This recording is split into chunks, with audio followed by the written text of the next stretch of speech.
Right, my name's Joanne Lake and I'm a lead habilitationist here at Skip. My sign name is Joanne. I was working as a teacher in the mainstream and I had a student in my class who was deaf using sign language, and I was really fascinated by the sign and by the communication. So at that stage I learnt to sign, and her teacher of the deaf suggested I do the Teacher of the Deaf course, and that was the start of my getting into deaf education.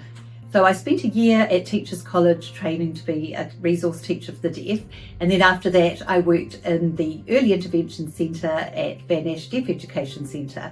So after I started teaching deaf children, I was really interested in furthering my skills and learning more, so I did a Masters of Deaf Education by distance in Australia, and then I also did a international qualification to become an auditory verbal therapist through America. The strategies I learnt about teaching children how to listen and learn spoken language, and the skills we learnt about working with parents have been really valuable in my job.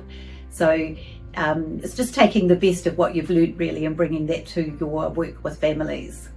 So the role of the habilitationist is to help that child to develop their listening skills and then their spoken language after receiving a cochlear implant. So we're really there supporting the parents and to really help them learn the skills and the strategies that are important for developing spoken language. We monitor children's progress very, very closely. We do norm referenced assessments, and we want to make sure the children are developing along the expected lines for making sort of a year's progress for every year. We're involved in research. We also attend conferences overseas to ensure that we are the latest evidence-based practices, that we are using them here at Skip. So of course, as the children start to develop, the strategies that we would be encouraging the parents to use will change. So we'll be then giving other new strategies that they can use with their child to learn about the next steps that they're going to be looking at.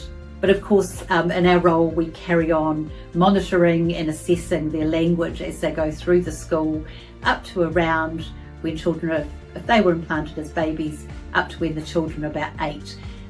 We're continuing to very closely monitor their progress and assess their language to check there aren't any gaps that we need to work on. We have a very varied role as habilitationists. For example, last week I started the week doing some assessment with a child at a school in Christchurch with her teacher of the deaf, and then for the rest of the week I went to Dunedin, and in Dunedin I was working with the advisor on deaf children, teachers of the deaf, and visiting children at home and visiting children at preschools.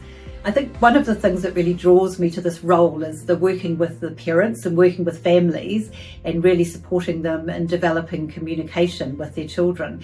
And I think that's one of the challenges and the things that I like about working in deaf education is that you're always learning. There's no formula.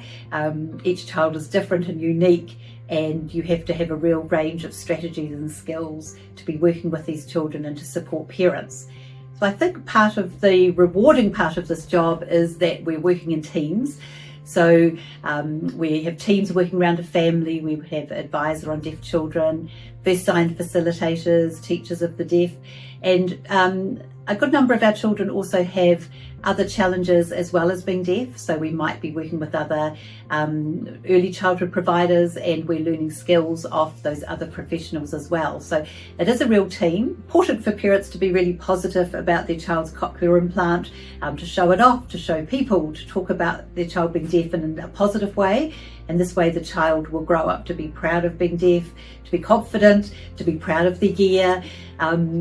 So I think that's super important, and we really kind of push that now with parents. As far as the work culture goes, everybody that works at Skip is just so passionate about their role, so passionate about wanting to support and to have the latest technology and the latest skills and the latest knowledge. I really like working with new people that are just starting in deaf education and passing on our passion for the role, and also seeing if I could share some of knowledge and skills that developed over the years. sad to say that some of the children that I first taught when I first started teaching have now come back as adults.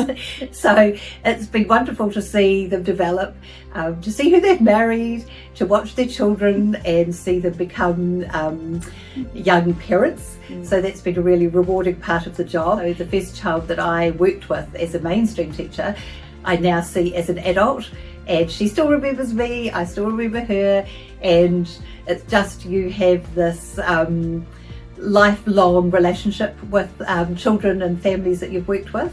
So I find that really satisfying. Well, every child, as we know, is unique and develops at their own rate, and for some children that rate of progress might be slower than others, and we're waiting for a long time for that first sign, for that first word.